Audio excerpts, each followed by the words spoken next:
যদি পায়ের চামড়া খোয়াইতো, আমার বয়স তো 40-এর ধাক্কা মারা আমার অবস্থা, এতদিন আমার কোমর পর্যন্ত অন্তত ক্ষয়ে যাওয়ার কথা, আর আমার শুক্রবারের কাল্লা পর্যন্ত, ঠিক কিনা?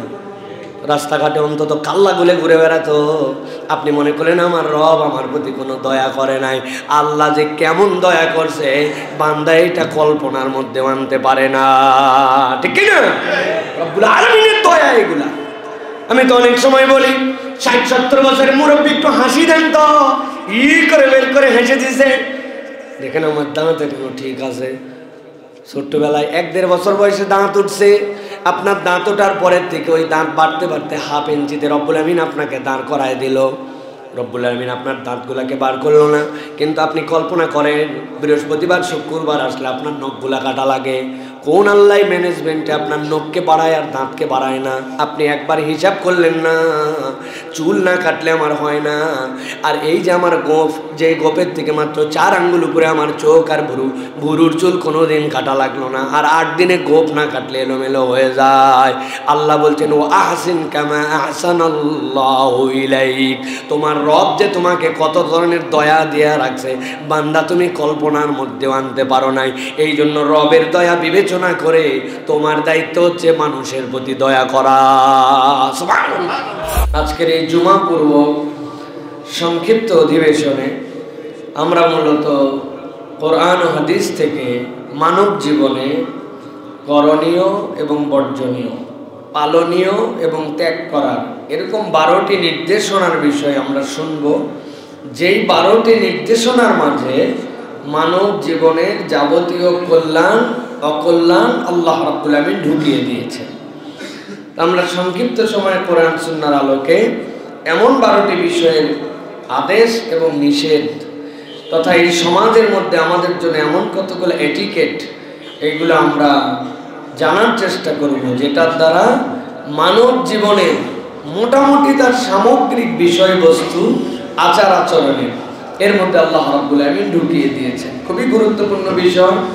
এজন্য আমরা যারা কাছ থেকে শুনছি তারা মনে রাখার চেষ্টা করব, দূর থেকে শুনছি বা শুনবো তারা নিজে শুনলে অন্যকে শুনিয়ে দেওয়ার জন্য সাধ্যে থাকলে আমরা ব্যবস্থা করব। আল্লাহ রাব্বুল আলামিন যেন এর আলোকে আমাদের জীবনগুলোকে সাজাবার তৌফিক দান করেন, বলেন আল্লাহুম্মা আমিন। প্রিয় ভাইয়েরা, 1 নম্বরে যে বিষয় কোরআন সুন্নাহর আলোকে আমরা বলতে চাই সেটি হচ্ছে আল্লাহ রাব্বুল আলামিন বান্দাদেরকে তথা মানুষকে লজ্জা এবং শালীনতার সাথে আল্লাহ রাব্বুল আলামিন চলাফেরার নির্দেশনা দিয়েছেন। এটা মানুষের বেসিক, যে একটা মানুষ দুনিয়াতে চলাফেরা করবে তার চলাফেরার মূল ভূষণ হবে লজ্জা এবং শালীনতা। কি ভাই? লজ্জা। যার সাথে লজ্জা এবং শালীনতা আছে তার সাথে অর্ধেক দুনিয়া আছে, সুবহানাল্লাহ। আর যার সাথে বিনয় আছে তার সাথে বাকি অর্ধেক দুনিয়া আছে। তাহলে লজ্জা যার সাথে নাই তার দ্বারা দুনিয়ার যা ইচ্ছা তাই করা সম্ভব। এই জন্য আল্লাহ রাব্বুল আমিন নির্দেশনা দিয়েছেন যে তোমাদের জন্য লজ্জা এবং শালীনতার সাথে চলাফেরা। এক্ষেত্রে আল্লাহ রাব্বুল আলামিন কোরআনের 24 নম্বর সূরা নূর, সূরা নূরের মধ্যে আল্লাহ রাব্বুল আলামিন 27 নম্বর আয়াতে কারিমার মধ্যে একটা প্রাথমিক নির্দেশনা দিয়েছেন। লজ্জাশীলতার প্রাথমিক, শালীনভাবে চলার প্রাথমিক নির্দেশনাটা কি? আল্লাহ রাব্বুল আলামিন বলছেন ইয়া আইয়ুহাল্লাযীনা আমানু, মানুষের মধ্যে থেকে যারা ঈমান এনে ফেলেছো, আল্লাহ রাব্বুল আলামিন প্রত্যেকটা ঈমানদারকে ডাক দিয়ে বলছেন ও হে ঈমানদারেরা, লা তাদখুলু বুয়ুতান গায়রা বুয়ুতিকুম, তোমরা একে অন্যের বাড়িতে প্রবেশ করবা না। আমি রাব্বুল আলামিন তোমাদের জন্য নিষেধাজ্ঞা দিলাম, একজন আরেকজনের বাড়িতে তোমরা প্রবেশ করবা না। তবে যদি প্রবেশ করতে চাও আমি আল্লাহ রাব্বুল আমিন 2টা নিয়ম তোমাদের জন্য দিলাম, হাত্তা তাস্তানিসু ওয়া তুসাল্লিমু আলা আহলিহা। 1 নম্বর নির্দেশনা, তোমাকে অনুমতি নিয়ে প্রবেশ করতে হবে। 2 নম্বর, ওই অনুমতির অন্যতম অনুষঙ্গ হচ্ছে ওই বাড়ি, ওই অধিবাসী, ওই বসবাসকারীদের প্রতি তোমাকে সালাম নিবেদন করে তারপরে তোমাকে প্রবেশ করতে হবে। 1 নম্বর আল্লাহ বললেন তোমাদের জন্য অনুমতি লাগবে। এটা অনুমতিটা হচ্ছে আপনার জন্য আল্লাহ রাব্বুল আলামিনের পক্ষ থেকে আপনার। এটা একটা শালীনতার জ্ঞান যে কোনো মানুষ যদি কোনো মানুষের বাসায় ইচ্ছা মতো প্রবেশ করে ফেলে, ওই মানুষ কোন হালতে আছে, যেই হালতটা আপনাকে সে দেখাতে পছন্দ করে না, অথবা আপনিও প্রবেশ করে সেখানে বিব্রত হয়ে যেতে পারেন। আল্লাহ বলছেন এই জন্য বেসিক নির্দেশনা, কেউ যদি কোথাও প্রবেশ করতে চায় তাহলে সে যেন অনুমতি নেয়। আর অনুমতির অন্যতম অনুষঙ্গ হচ্ছে সালাম দেওয়া। আল্লাহ রাব্বুল আলামিন বলছেন যালিকুম খায়রুল লাকুম লাআল্লাকুম তাযাক্কারুন, এর মধ্যেই তোমাদের জন্য কল্যাণ আছে। আশা করা যায় তোমরা এটা স্মরণে রাখবা, এইটা মনে রাখবা। আল্লাহ রাব্বুল আলামিন ছোট্ট দুইটা কথা দিয়া বান্দার জীবনে যে লজ্জা এবং শালীনতার এটিকেট শিক্ষা দিয়েছেন, এইটা মানব জীবনে মানুষ যদি অপরের প্রবেশের ক্ষেত্রে কোথাও গমনের ক্ষেত্রে মেনে চলে, তাহলে আল্লাহ রাব্বুল আলামিন এর দ্বারা সমাজের ইতিবাচক পরিবর্তন ঘটায় দিবেন। অনেক সময় আমরা অনুমতির বিষয়টা বুঝি, কিন্তু এর সাথে আল্লাহ রাব্বুল আলামিন সালামকে কেন যুক্ত করলেন? আল্লাহ রাব্বুল আলামিন মূলত এই সমাজটাকে এমনভাবে একটা সার্কেলের মধ্যে সৃষ্টি করেছেন, আপনার সাথে আমার মানসিক দূরত্ব থাকতে পারে, আপনার সাথে আমার কথা কাটাকাটি হয়ে যেতে পারে, আপনার সাথে আমার কোনো না কোনোভাবে একটা দূরত্ব তৈরি হয়ে যেতে পারে। এই দূরত্ব তৈরি হওয়ার পরে নবীজি বলছেন যে আগ বাড়ায়, আগের সম্পর্ক স্থাপন করতে যায়, আল্লাহ রাব্বুল আলামিন তাকে পছন্দ করেন। কিন্তু মানুষ আগ বাড়ায় কেমনে কথা বলতে যাবে, নিজের আত্মসম্মান বোধে লাগে, অথবা কথা বলার ভাষা খুঁজে পায় না। আল্লাহ রাব্বুল আলামিন বলছেন অনুমতি নেওয়ার পরে যখন কোনো বান্দা ওই অপর বান্দার প্রতি সালাম পেশ করে, তার কথাও বলা হয়ে যায়, আল্লাহর পক্ষ থেকে রহমতের দোয়াও হয়ে যায়। আপনার জন্য সালাম দেওয়া মাসনুন, কিন্তু কেউ যদি সালাম দিয়ে ফেলে তাহলে উত্তর করা কি জরুরি আপনার জন্য? শুধু উত্তর করা জরুরি নয়, আল্লাহ বলছেন কেউ যতটুকু সালাম দিবে, সাধ্য থাকলে তুমি তার থেকে সুন্দর দোয়া করে উত্তর দিবা। আপনাকে রাগারাগির শেষে বলছে আসসালামু আলাইকুম, আপনি বলছেন ওয়ালাইকুম, এইটুকু বললে হবে না, ওয়ালাইকুম আসসালাম ওয়া রাহমাতুল্লাহ, কমসে কম এইটুকু বাড়ায় দিতে হবে। আল্লাহ বলছেন এর মধ্যে তোমাদের জন্য আল্লাহর পক্ষ থেকে স্মরণ আছে। তার মানে এই নিয়ম যদি কেউ মানে, আল্লাহ বান্দাদের মনের মধ্যে থেকে সংকীর্ণতা দূর করে ইমানদারদেরকে ভাই ভাই সম্পর্কে সম্পর্কিত করে দিবে। সুবহানাল্লাহ। তাহলে এই যে শালীনতা, শালীনতা মানে কি? যে আপনি কোথাও ঢুকছেন, আপনাকে একটা অনুমতি নিতে হবে। এই অনুমতি জ্ঞান, আমার মন চাইলো আমি চলে যেতে পারি, আমার মন চাইলো আমি ঢুকে যেতে পারি, কোনো রকম ভদ্রতা এটিকেট কিচ্ছু নাই না। আপনার চেনা লোক, ইভেন আপনার মায়ের ঘরেও যদি আপনি দ্বিপ্রহরের পরে রাত্রে, আল্লাহ রাব্বুল আলামিন স্পেসিফিক উল্লেখ করেছেন, আপনার আপন মায়ের ঘরে ঢুকতে হলে আপনাকে অনুমতি নিয়ে যেতে হবে। সুবহানাল্লাহ। কেন? এটা শালীনতা। কারণ আল্লাহ চান না যে তোমাদেরকে বিব্রতকর পরিস্থিতির মধ্যে ফেলে দিতে।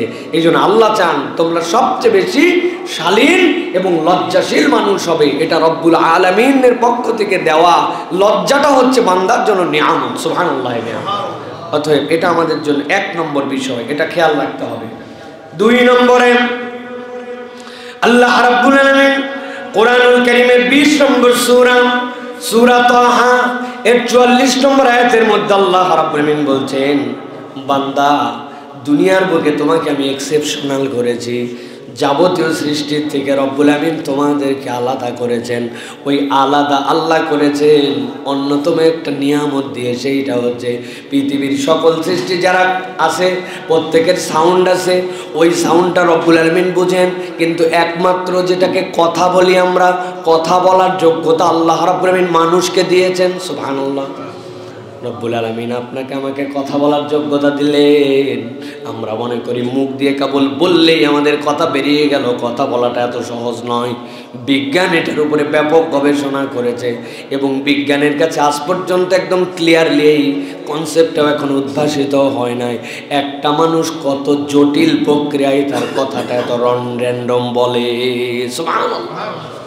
কেউ যদি কথা বলতে চায়, সাথে সাথে তার অনুভূতি একটা হয়, এরপরে ওইটা ব্রেনে সিগন্যাল যায়, ব্রেনের পরে ওইটাকে পরিপাক করার পরে ওইটাকে কার্যকরভাবে ওইটাকে ওই জায়গাতে সংগঠন করার পরে আপনার জিহ্বাতে সিগন্যাল পাঠায়, জিহ্বা ঠোঁটকে পাঠায়, এরপরে পুরা প্রক্রিয়াটা হওয়ার পরে আবার ব্রেনে রিটার্ন সিগন্যাল যায়, এরপরে বান্দা কথা বলতে থাকে।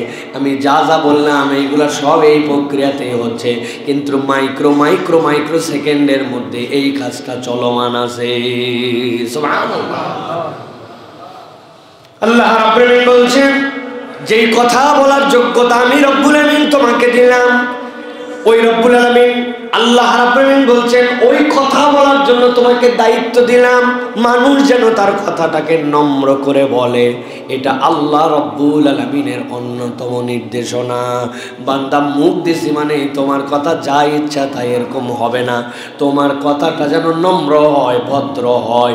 আল্লাহ রব্বুল আলামিন বলছেন পৃথিবীর সবচেয়ে আল্লাহর ঘোষিত বিদ্রোহী, আল্লাহর ঘোষিত সবচেয়ে বেশি আল্লাহকে অমান্যকারী ব্যক্তির ক্ষেত্রেও এইটা প্রযোজ্য। আল্লাহ রাব্বুল আলামিন বলছেন, দেখেন খেয়াল করেন, আল্লাহ বলছেন ও মূসা আপনি এখন যাবেন কার কাছে? আপনি এখন যাবেন ফিরআউনের কাছে। ফিরআউনের পরিচয় আল্লাহ রাব্বুল আলামিন দিচ্ছেন, ইযহাবা ইলা ফিরআউনা ইন্নাহু তাগা। যার কাছে যাচ্ছেন এই বেটা ভালো লোক নয়, এই বেটা একদম ঘোষণা দিয়ে আল্লাহর বিরোধিতা করে, আনা রাব্বুকুমুল আলা। দুনিয়ায় কোনো বেটার আগে আর পরে এই কথা বলার সাহস হয় নাই। ওই ফেরাউন 1 বছর 2 বছর নাই, প্রায় 1300 বছর এই ঘোষণার উপর অটল অবিচল। মূসা আলাইহিস সালামকে পাঠাচ্ছেন। মূসা আলাইহিস সালাম তো আল্লাহর কাছে বললেন, আল্লাহ আমার জিহ্বার মধ্যে আড়ষ্টতা আছে। আল্লাহ বলেন ওটা ঠিক করে দেওয়ার দায়িত্ব আমার। রব্বি ইশরাহ লি সাদরি ওয়া ইয়াসসির লি আমরি ওয়াহলুল উকদাতাম মিন লিসানি ইয়াফকাহু কওলি। এটা বলেন, আমি আল্লাহ ঠিক করে দিব। আল্লাহ ঠিক করে দিলেন। তারপরেও মূসা বলতেছেন, আল্লাহ আমার কেন জানি একটুখানি মনের মধ্যে সাহস হয় না, একজন গেলে সাহস হয় না, আমার ভাইকে আমার সাথে দেন। আল্লাহ বললেন ঠিক আছে, আপনার ভাইকেও আপনার সাথে দিয়ে দিলাম। আল্লাহর পয়গম্বর হওয়ার পরেও কত বড় অপরাধী, কত বড় দাপটওয়ালা, যেই জন্য মূসা আলাইহিস সালামের মতো গরম নবীও বলছেন, আল্লাহ আমি আমার ভাইকে নিয়ে যেতে চাই। মূসা আলাইহিস সালামের ঠেলা আছে কিন্তু আলাদা, নরমাল নবী নন, এক্সেপশনাল নবী আল্লাহর। আল্লাহ রাব্বুল আলামিন বলছেন, ইযহাবা ইলা ফিরআউন, আপনি ফেরাউনের কাছে যান, আপনারা দুইজন। ইন্নাহু তাগা, সে আল্লাহ রাব্বুল আলামিনের পথ থেকে বিচ্যুত। আল্লাহ বলছেন, ফাকুলা লাহু কওলান লাইয়িনান লাআল্লাহু ইয়াতাযাক্কারু আও ইয়াখশা। আপনি যাওয়ার পরে তার সাথে কখনো কঠোর কথা বলবেন না। কওলান লাইয়িনা, তার সাথে নম্র করে কথা বলেন।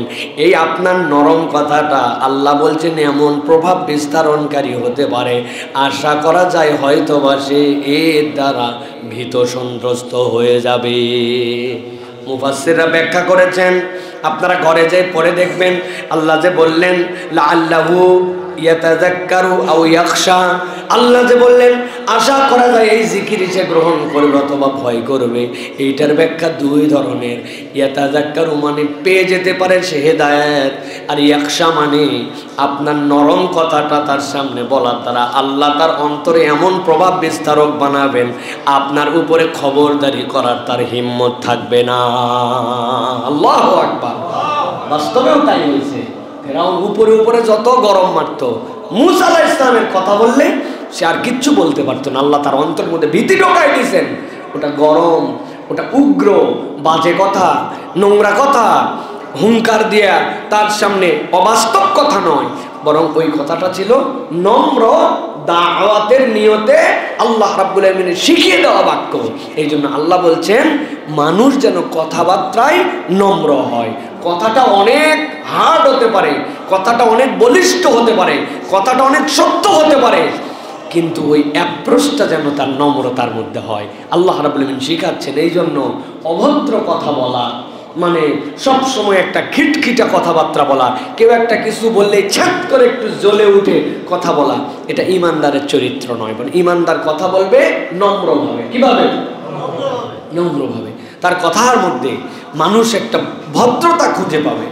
অনেক সময় অনেক হার্ড কথা মানুষকে বলতে হয়, কিন্তু তার মধ্যেও একটা ভদ্রতা থাকবে শব্দ চয়নে, তার মধ্যে একটা ভদ্রতা থাকবে উচ্চারণে, তার মধ্যে একটা ভদ্রতা থাকবে যে তার সাথে কথাটা শক্ত বলতেছি কিন্তু আমার ব্যবহারটা তার সাথে খারাপ হয়ে যাচ্ছে কিনা।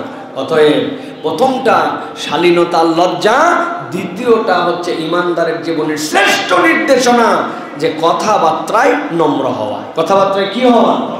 নম্র হওয়া। এগুলো একদম লিস্ট করে রাখেন, মনে করে রাখেন, বাসায় প্রয়োজনে টানিয়ে রাখবেন যে আমার এই 12টা আমার নির্দেশনা, আমি এটার থেকে বেরিয়ে যাচ্ছে কিনা, এটা আমার ঠিক আছে কিনা, এটা আমার তালিকা। প্রিয় ভাইরা, 3 নম্বর আল্লাহ রাব্বুল আলামিন বলছেন মানব জীবনে কেউ যদি আল্লাহ রাব্বুল আলামিনের প্রিয় হয়ে যেতে চায়, আল্লাহ রাব্বুল আলামিন বলছেন ওই মানুষের জন্য আল্লাহর পক্ষ থেকে নির্দেশনা, ওই বান্দা যেন মানুষের প্রতি দয়াদ্র হয়, মানুষের প্রতি কর্কশ অথবা মানুষের প্রতি জালেম নয়, বরং আল্লাহ বলছেন আল্লাহর পক্ষ থেকে নির্দেশনা একজন মানুষ অপর মানুষের কাছে, এইটা হক হচ্ছে মানুষ তার কাছ থেকে দয়াশীল আচরণ পাবে।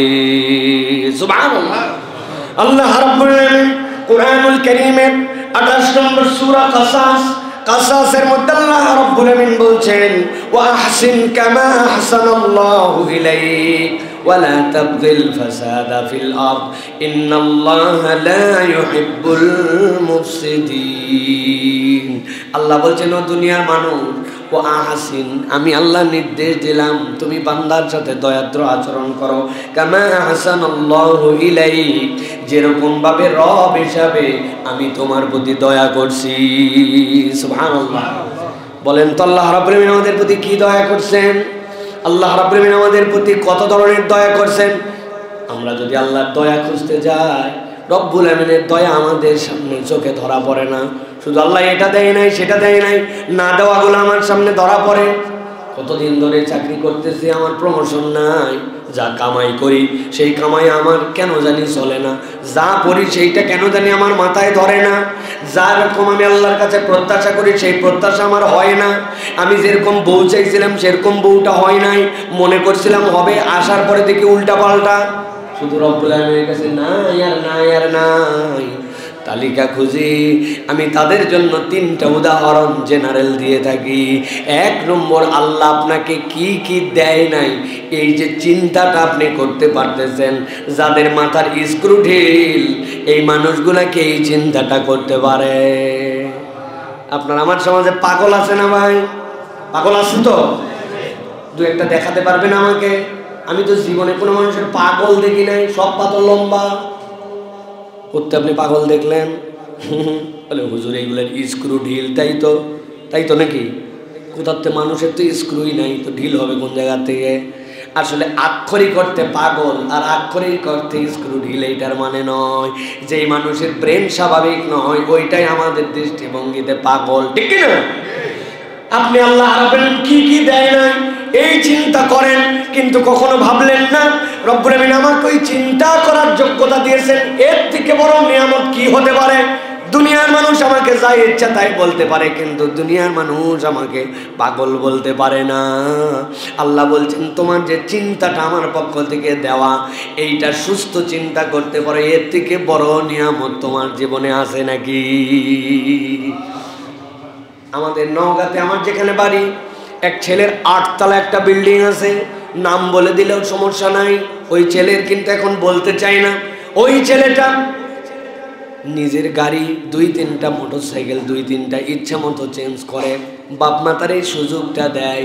কেননা ওই ছেলেটা নিজের নামে এরকম বাড়ি 8 তলা, নিজের এরকম 2-3টা বাইক গাড়ি থাকার পরে মসজিদেও নামাজ পড়তে আসে মাঝে মাঝে, কিন্তু ওই ছেলেটার মাথাটা সুস্থ নয়, স্বাভাবিক নয়। আপনাকে যদি বলা হয় বাড়ি গাড়ি ব্যাংকের অ্যাকাউন্টে কোটি টাকা ঢুকায় দিব, খালি আপনাকে পাগল বানায় দেওয়া হবে, আপনি বস্তা পরে, চটের বস্তা পরে রাস্তাঘাটে ঘুরে বেড়াবেন, দুনিয়ার একটা বান্দাও তার মাথা সুস্থ থাকলে রাজি হবে না, ঠিক কি না? আমার আল্লাহ রাব্বুল আলামিন এই জন্য বলছেন ও আহসিন কামা আহসানাল্লাহু ইলাইক, আমি রব তোমাকে যেরকম দয়া করেছি, তোমার দায়িত্ব যে তুমি মানুষের প্রতি এরকম দয়া করো। রবের দয়া যারা খুঁজে পান না, আমি আরো 2টা জিনিস বলে দিয়ে রাখি, সারা জীবন মাথার মধ্যে ঢুকায় রাখবেন। আপনি যে বাথরুমের মধ্যে বাথরুম করেন, বাথরুমের মধ্যে আপনি স্যান্ডেল ব্যবহার করেন তো ভাই? করেন না? মাঝে মাঝে দেখবেন আমাদের ওয়াইফ, আমাদের মা, আমাদের বাড়ির মহিলারা আমাদেরকে বলে বাথরুমের জন্য একটা জুতা কিনে আনো তো, স্যান্ডেল। কেন? বলে অমুকে পিছলাই গেছিল, আজকে আমার পা পিছলাই গেছিল, হয় কিনা? অথবা যে ফিতাগুলি থাকে ওই ফিতাগুলো পায়ের তলার মধ্যে কষ্ট দেয়, নিচে ক্ষয়ে যায়। আমি আমার বাথরুমের মধ্যে যাওয়ার পরে কি দৌড়াদৌড়ি করি? দৌড়াদৌড়ি করি তো না, কয়েক কিলোমিটার হাঁটা চলা করি, ভিতরে কুচকাওয়াজ করি, এগুলো তো কিছুই করি না। বাথরুমের মধ্যে আমরা যাওয়ার পরে সর্বোচ্চ 20 ধাপের মধ্যে আমার কাজ শেষ, অথচ 6 মাস লাগে না বাথরুমের জুতার তলাটা ক্ষয়ে যায়।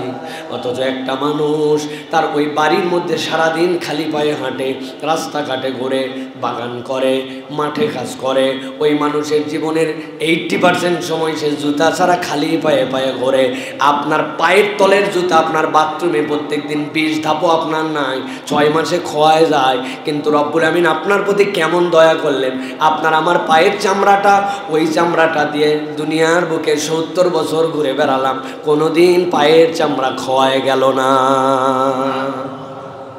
যদি পায়ের চামড়া খোয়াইতো, আমার বয়স তো 40-এর ধাক্কা মারা আমার অবস্থা, এতদিন আমার কোমর পর্যন্ত অন্তত ক্ষয়ে যাওয়ার কথা, আর আমার শুক্র ভাইয়ের কাল্লা পর্যন্ত, ঠিক কিনা? রাস্তাঘাটে অন্তত কাল্লা গুলে ঘুরে বেড়াতো। আপনি মনে করলেন আমার রব আমার প্রতি কোনো দয়া করে নাই। আল্লাহ যে কেমন দয়া করছে বান্দা এটা কল্পনার মধ্যে আনতে পারে না, ঠিক কিনা? রব্বুল আলামিনের দয়া এগুলা। আমি তো অনেক সময় বলি 60-70 বছরের মুরব্বী একটু হাসি দেন তো, করে বের করে হেসে দিছে, দেখেন আমার দাঁত এখনো ঠিক আছে। ছোট্টবেলায় 1-1.5 বছর বয়সে দাঁত উঠছে, আপনার দাঁত ওঠার পরের থেকে ওই দাঁত বাড়তে বাড়তে হাফ ইঞ্চিতে রব্বুল আমিন আপনাকে দাঁড় করায় দিল।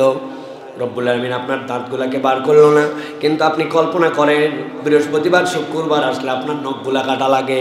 কোন আল্লাহ ম্যানেজমেন্টে আপনার নখকে বাড়ায় আর দাঁতকে বাড়ায় না? আপনি একবার হিসাব করলেন না, চুল না কাটলে আমার হয় না। আর এই যে আমার গোঁফ, যে গোপের থেকে মাত্র 4 আঙ্গুল উপরে আমার চোখ আর ভুরুর চুল কোনোদিন কাটা লাগলো না, আর 8 দিনে গোঁফ না কাটলে এলোমেলো হয়ে যায়। আল্লাহ বলছেন ও আহসিন কামা আহসানাল্লাহু ইলাইক, তোমার রব যে তোমাকে কত ধরনের দয়া দিয়া রাখছে বান্দা তুমি কল্পনার মধ্যেও আনতে পারো নাই। এই জন্য রবের দয়া বিবেচনা করে তোমার দায়িত্ব হচ্ছে মানুষের প্রতি দয়া করা। সুবহানাল্লাহ, আমার রব আমাকে দয়া করছেন, আপনি দয়ার বিবেচনাটা করেন। আমার গাড়ি ওয়াইফাই হঠাৎ করে চলাচ্ছে, বললাম একটু পানি দাও, দিয়ে পরিষ্কার করে, বলো হ্যাঁ ট্যাঙ্কির পানি ফুরায় গেছে, এখন পানি না দিয়া যদি ঘুষি আরও গ্লাস ময়লা হয়ে যাবে, নেমে আবার রিজার্ভ ট্যাঙ্কির মধ্যে পানি দেওয়া লাগবে, দিয়ে গ্লাস পরিষ্কার করা লাগবে। জীবনে কয়বার ট্যাঙ্কিতে পানি দিয়েছেন? প্রত্যেক দিন যে 22,000 বার চোখের পলক ফেলতেছেন, কোথায় পানি দেয়? কে পানিটা দিয়ে দেয়? হ্যাঁ, শুকনা চোখে 2-4 বার এরকম যদি ঘষা খাইতাম চোখের অবস্থা টের পাইতাম আমরা। প্রত্যেকে পেয়ে পানি আসলো, 70 বছর 80 বছর বাঁচলাম, জীবনের চোখের জন্য পানি নিয়ে চিন্তা করতে হলো না। 22,000 বার প্রত্যেক দিন পলক ফেললেন আপনি, কেমনে সম্ভব এটা? আল্লাহ বলছেন আমি রব তোমার প্রতি দয়া করছি, এগুলো একটু খুঁজে খুঁজে তুমি মানুষের প্রতি একটু দয়াদ্র হও, এটা তোমার জন্য বেসিক আচরণ। এই আচরণ যদি না নিতে পারো তাহলে আল্লাহ যে দয়া করছেন তার প্রতি তোমার কৃতজ্ঞতা আদায় হবে না। খালি বলি আমি আলহামদুলিল্লাহ আলহামদুলিল্লাহ, তাও এটা ঠোঁট দিয়া, মন থেকে না, বেসিক আলহামদুলিল্লাহ। আল্লাহ আমার প্রতি যে দয়া করছেন ওটার কৃতজ্ঞতা আদায়, মানুষের প্রতি দয়া করা। সুবহানাল্লাহ। নবী সাল্লাল্লাহু আলাইহি ওয়াসাল্লাম বলছে ইরহামমান ফিল আরদ ইরহামমান ফিস সামা, জমিনওয়ালার উপর দয়া করো, আসমানওয়ালা তোমার প্রতি দয়া করবেন। অতএব বান্দার জীবনে 1 নম্বর লজ্জাশালীনতায়, 2 নম্বর নম্রতা, 3 নম্বর যে ওই বান্দা মানুষের প্রতি দয়া করবে। কার প্রতি? মানুষের বাহিরেও বান্দার দয়া আছে, যাবতীয় সৃষ্টির প্রতি তার একটা দয়া থাকবে, সৃষ্টির প্রতি তার একটা মায়া থাকবে। আমি অনেকদিন আগে একটা কথা বলছিলাম, বলার পর অনেকে নিতে পারে নাই। এই যে গাছপালা, এইগুলোর নেচার কি? এইগুলোর নেচার সে মাটির সাথে লেগে বড় হবে, তাই না? মাটির সাথে আল্লাহ অটোমেটিক তার একটা সংযোগ দিবেন, ওই জায়গাতেই সে বড় হবে, যেই জায়গার থেকে সালোক সংশ্লেষণ প্রক্রিয়ায় নিচ থেকে তার খাদ্য নিবে, উপর থেকে তার রৌদ্র নিবে, ওই জায়গাতেই সে বড় হবে। এখন আপনি কোনো একটা গাছ শখ করে বেলকুনিতে পুষতেছেন, আপনি কোনো একটা গাছ ছাদের উপরে তুলে নিয়ে গেছেন, গাছের ধর্ম তো ছাদে ওঠা না, উঠাইছে কে? আমি। এখন আমি যদি ওই গাছটায় পানি না দিয়া, আমি বাড়ির থেকে চলে গেছি, আমার বেলকনিতে গাছ পানির অভাবে শুকায়া মরে চলে যাচ্ছে, আল্লাহর কাছে ওই গাছ বিচার চাইতে পারে আপনার নামে। আল্লাহ, আমি তো বলি নাই যে আমি ওর বারান্দায় উঠবো, আমি তো ন্যাচারালি যে জায়গায় হওয়ার কথা সেখানে থাকতাম, কিন্তু ও জেসে পরে ছাদে তুলছে, কিন্তু আমার পানি না খাওয়ায় মারছে। আল্লাহর সৃষ্টির প্রতি দয়া, এটা খুব গুরুত্বপূর্ণ। এই জন্য প্রিয় ভাইরা, ছোট্ট থেকে বড় সব জায়গায় এটা আছে।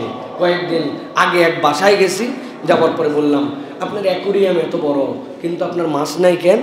বলছে, হুজুর অনেক মাছ ছিল, কিন্তু এই এলাকায় মাছের খাবার পাওয়া যায় না, এই জন্য মাছগুলাকে খাবার দিতে পারি না, না খায় খেয়ে মরে গেছে, ঢাকার থেকে খাবার আনতে হয়। কি সাংঘাতিক কথা, চিন্তা করেন, ছোট্ট বিষয়, কিন্তু উনি খাদ্য আনতে পারে নাই, চোখের সামনে না খায় মরে যাচ্ছে।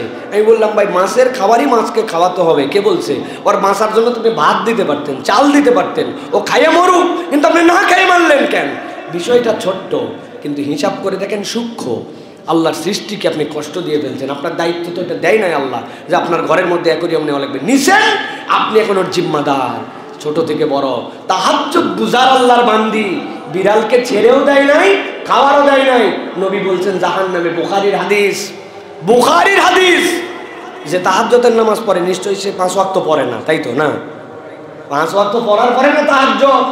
আল্লাহ নবী বলছেন তাহাজ্জুদ গুজার নারী বিড়ালকে ছেড়েও দেয় নাই, খেতেও দেয় নাই রাগ করে, আল্লাহ তাহাজ্জুদকেও দেয় নাই, আল্লাহ বলবেন জাহান্নামে দিয়েছেন তাকে। সাবধান। তাহলে মানুষের প্রতি যদি আপনি অন্যায় করেন কি হবে? আল্লাহর একটা সৃষ্টির প্রতি রব্বুল আলামিন আপনাকে এত দায়িত্বশীল করছেন। চা খাইলাম, খাইতে খাইতে একটা কুকুর পাশ দিয়ে ঘুরতেছিল, মজা নেওয়ার জন্য শেষের দিকে একটু আদা, শেষের দিকে একটু পাতি ছিল, মেরে দিলাম কুত্তার গায়ে, কুত্তা চলে গেল, আপনি এনজয় করলেন, দিছি, তাই না? এত সহজ নয় প্রিয় ভাইয়েরা, এটা মানবিকতার বাহিরে আল্লাহ রসুল দায়িত্ব দিয়েছেন, এটা আপনাকে আমাকে, সৃষ্টির প্রতি তুমি দয়াদ্র হও। সুবহানাল্লাহ, রব্বুল আমিন কি নিয়ামত দিয়েছেন। মাঝে মাঝে আমরা বলে থাকি না যে পৃথিবীর কারো সাধ্য আছে যে আপনি চাইলে, এটা শাইখ আহমদুল্লাহ বলেন খুব সুন্দর করে, কারো সাধ্য আছে আপনি অনেক বড় লোক, আপনার বাড়িতে আপনি 20 জন মেহমান দাওয়াত দিয়ে খাওয়াতে পারেন, আছে না ভাই? অনেকের সামর্থ্য আছে না, আপনি 20 জন খাওয়াতে পারেন, কোনো ব্যাপার না, আলহামদুলিল্লাহ। কিন্তু আপনার কি সাধ্য আছে 5000 পিঁপড়া দাওয়াত দিয়ে খাওয়াবেন, 2000 পাখি? আপনি চিন্তা করছেন আমার কি অবাস্তব কথা, পিঁপড়ারে আমার কেমনে দাওয়াত দেবে? 200 মাসি যে আমার বাড়িতে আইসো আজকে, তোমাদেরকে কাঁঠাল দিয়ে দাওয়াত, মাসিকে 200 মাসি দাওয়াত দিতে পারবেন? পিঁপড়াকে দাওয়াত দিতে পারবেন? কবুতরকে দাওয়াত দিয়েছেন, 2000 কবুতর এলাকা, আইসো ভাই তোমাদের কাছে খাওয়াবো, আপনি পারেন না। কিন্তু নবী এইটার তরিকা বলে দিয়ে গেছেন। নবীজি বলছেন, কেউ যদি কোনো গাছ লাগায় ফলদায়ক, ওই গাছের ফল যদি চুরিও হয়ে যায়, ওই গাছের ফল যদি পাখিও খায়, ওই গাছের নিচে কেউ যদি ছায়াও নেয়, এটা তোমার জন্য জিয়াফত হিসাবে বিবেচিত হবে। তুমি তোমার ফল পাও নাই, পশু পাখি পিঁপড়া আল্লাহর সৃষ্টি খাইছে, আল্লাহ তোমার আমল নামায় সওয়াব দিয়ে দিবেন। সুবহানাল্লাহ, কি নিয়ামতের সিস্টেম আল্লাহ রসুল সাল্লাল্লাহু আলাইহি ওয়াসাল্লাম আমাদেরকে শিখাই দিয়ে গেছেন। আল্লাহ রাব্বুল আলামিন, আমার এক বোন আছে, ওই জন্য পেঁপে গাছ লাগালে 2-3টা পেঁপে সে কোনোভাবে পারতে দিবে না, ওইগুলা পাখির জন্য খাওয়া। জানলার সামনে সুন্দর করে এতগুলা তুলা বাইন্দে রেখে দিবে, পাখিরা ওখান থেকে ঠোঁটতে নিয়ে যায়, তার ঘর বানাবে। এটা মানবিকতা। আল্লাহ বলতেছেন দয়া করো, এটা তোমার দায়িত্ব। যার অন্তরে দয়া নাই তার অন্তর ঈমান নেই, তার অন্তর ঈমানের পূর্ণতা নাই। এটা হচ্ছে আমাদের জন্য 3 নম্বর। 4 নম্বরে, সংকটের অবস্থা আপনার জীবনে আসবে, কিন্তু সংকট কালেও আল্লাহর প্রতি অটল অবিচল থাকা। নর্মাল অবস্থায় তো আল্লাহর প্রতি আমি অটল অবিচল আছি বোঝা যায়, কিন্তু বান্দার পরীক্ষা তখন হয় যখন বিপদ আসে, ঠিক কি না? আল্লাহ রাব্বুল আলামিন বলছেন এই জন্য সূরা লোকমানের 17 নম্বর আয়াতের মধ্যে, কোরআনের 25 নম্বর সূরা, ইয়া বুনাইয়া আকিমিস সালাতা ওয়া'মুর বিল মা'রুফি ওয়ানহা আনিল মুনকার ওয়াসবির আলা মা আসাবাক ইন্না যালিকা মিন আজমিল উমুর।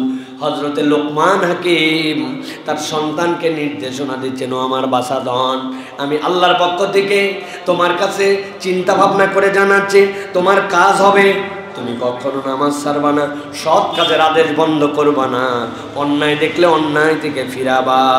আর আমি বললাম ওয়াসবির মা আসাবাক, তোমার উপরে যখন কোনো বিপদ এসে যায় ওইটার উপরে ধৈর্য ধরো। আর আমি লোকমান বলতেছি এই কাজটা সহজ নয়, সহজ নয়। ইন্না যালিকা মিন আজমিল উমুর, মানব জীবনের সবচেয়ে কঠিন কাজ হচ্ছে বিপদের সময় আল্লাহর প্রতি অটল অবিচল থাকা। বিপদ আসছে, কথাবার্তায় এলোমেলো হয়ে যায়। আমি তো প্রত্যেক মাহফিলে উদাহরণ দেই, ধান নেড়ে দিছে, ওই দিনই একটুখানি আকাশ ঘোলা হয়ে আসছে। ওই মহিলা বিরাট ইমানদার, ফজরের নামাজও পড়ছে, জোহর পরেও ধানের কাছে আসছে, আসার পরেও বলতেছে আল্লাহ তো আর দিন পায় না, আমি যেই দিন ধান শুকোতে দেই ওই দিনই খালি আল্লাহর বৃষ্টি দেওয়া লাগে। আল্লাহ লোক খুঁজে পায় না, যত অসুখ আমার বাচ্চাটা। ইমানদার, ইমানদার নিজেকে ঘোষণা দিচ্ছে আল্লাহ। এই জন্য কোরআনুল কারীমের মধ্যে বলছেন বিপদে তুমি আল্লাহর প্রতি অটল অবিচল থাকো। এটা সহজ বিষয় নয়, এটা একটা সিকুয়েল আছে, ভালো করে খেয়াল করেন। আপনি যদি সালাত আদায়কারী হন, সৎ কাজের আদেশদাতা হন, অন্যায় থেকে ফিরান, তবেই আপনার মধ্যে এই তবিয়ত তৈরি হবে। হুদা মিশা এটা তৈরি হবে না। বেনামাজি কখনো প্রকৃত আল্লাহর উপর সবর করতে পারে না। তুমি নামাজই ঠিক মতো আদায় করো না, তুমি আবার কিসের সবর করো? ঠিক কিনা? কয় আমি নামাজ পড়ি না, ইমান ঠিক আছে, তুই এটা বলদ, একবারে ডাইরেক্ট বলদ। নামাজ পড়ে না, ইমান ঠিক আছে, তোমার নামাজ ইমানের বেসিক। তুমি বলতেছো আমার বাড়িতে ছাদ দেওয়া আছে, কিন্তু কোনো খুঁটি নাই, মানুষ বলবে তুই পাগলা। তোমার বাড়িতে ছাদ আছে, তোমার বাড়িতে কোনো ওয়াল নাই, প্রাচীর নাই, খুঁটি নাই, তুমি আসমান বানাইছো নাকি? তোমার এটা আসমানের স্রষ্টা আল্লাহ, দুনিয়াবাসী পারে না। তো আপনার নামাজ নাই, আপনার ইসলামই নাই, ইসলামের খুঁটি আপনার নামাজ, আপনি কেমনে বলেন? তাহলে সৎ কাজের আদেশের ফিতরাত থাকতে হবে, অন্যায় থেকে ফিরানোর টেন্ডেন্সি হৃদয়ে রাখতে হবে। আমি দেখি ভাই হুদামিসা ঝামেলা বাড়ানোর দরকার নেই, এই সকল গুণ আমি ভালো আছি, নিজে বাঁচলে বাপের নাম, এটা হচ্ছে ইসলামের কনসেপ্ট না। ইসলামের কনসেপ্ট হচ্ছে সবাই মিলে বাঁচলে তারপরে আমার বাপের নাম। আমি খালি নিজে বাঁচলে বাপের নাম হয় না।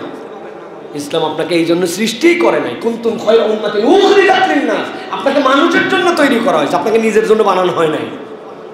অতএব আপনি যদি সৎ কাজের আদেশ না দেন, অন্যায় থেকে না ফিরান, আর আপনি যদি নিজেকে সালাত কায়েমকারীর মধ্যে না নিয়ে আসেন, আপনি কখনো বিপদের সময় অটল অবিচল থাকতে পারবেন না। এটা আপনার মুসিবত হবে। এটার বড় সংজ্ঞা মুফাসসিররা বলেছেন ওয়াসবির। এই যে আল্লাহ রাব্বুল আমিন বললেন আলামা সাবাক, ওটার সবচেয়ে বড় বিপদ কি? যখন মৃত্যুর সময় চলে আসবে, শয়তান এসে ধোঁকা দিয়া ঈমান বের করে নিয়ে চলে যাবে, আপনি বুঝবেনই না, বুঝবেনই না। দুনিয়ায় না হয় একটু জ্বর হয়েছিল, সর্দি হয়েছিল, অসুখ হয়েছিল, টাকা পয়সার ঘাটতি ছিল, আপনি সবরের পরাকাশটা দেখাইছেন কি না দেখাইছেন, যা হয়েছে হয়েছে, কিন্তু ওই সময় তো কেউ আপনাকে পাহারা দিতে পারবে না।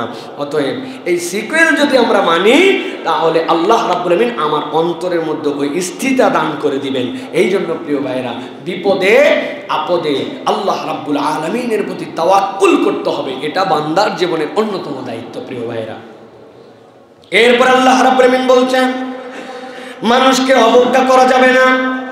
দুনিয়ার বুকে মানুষ যদি মানুষকে অবজ্ঞা করে, হয়তো তাকে সম্মান করে কি করে না ভিন্ন কথা, কিন্তু অবজ্ঞা করে, মানুষকে যদি অবজ্ঞা করে মানুষ, তাহলে ওই বান্দা যে আল্লাহর কাছে বিপদের সময় স্থিরতার যে শক্তি অর্জন করবে, ওই শক্তিটা তার মধ্যে আর থাকবে না। এই জন্য আল্লাহ রাব্বুল আমিন সূরা লোকমানের মধ্যে আবার নির্দেশনা দিয়েছেন, লোকমান আলাইহিস সালামকে দিয়ে তার সন্তান তথা আমাদেরকে আল্লাহ জানাচ্ছেন।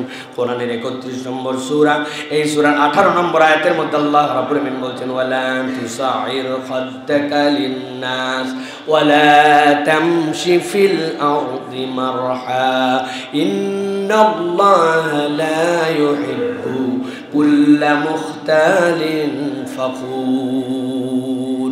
আল্লাহ বলছেন ও লোকমান, আপনি বলে দেন কিয়ামত পর্যন্ত মানুষের জন্য আল্লাহ কোরআনের মধ্যে এটা কোট করে তুলে রেখে দিলেন।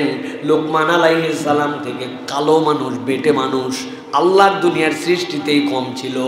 ওই মানুষটাকে কেউ দেখলে কেউ আমলে দিত না, কিন্তু আল্লাহ রাব্বুল আমিন এরকম একটা বেটে, এরকম একটা কালো মানুষকে, যিনি পয়গম্বর নন, কিন্তু তার এই হিকমত আল্লাহ এমনভাবে তার মধ্যে দিয়েছিলেন, আল্লাহ কিয়ামত পর্যন্ত আপনার আমার জন্য দিক নির্দেশনা বানালেন তার কথাগুলাকে।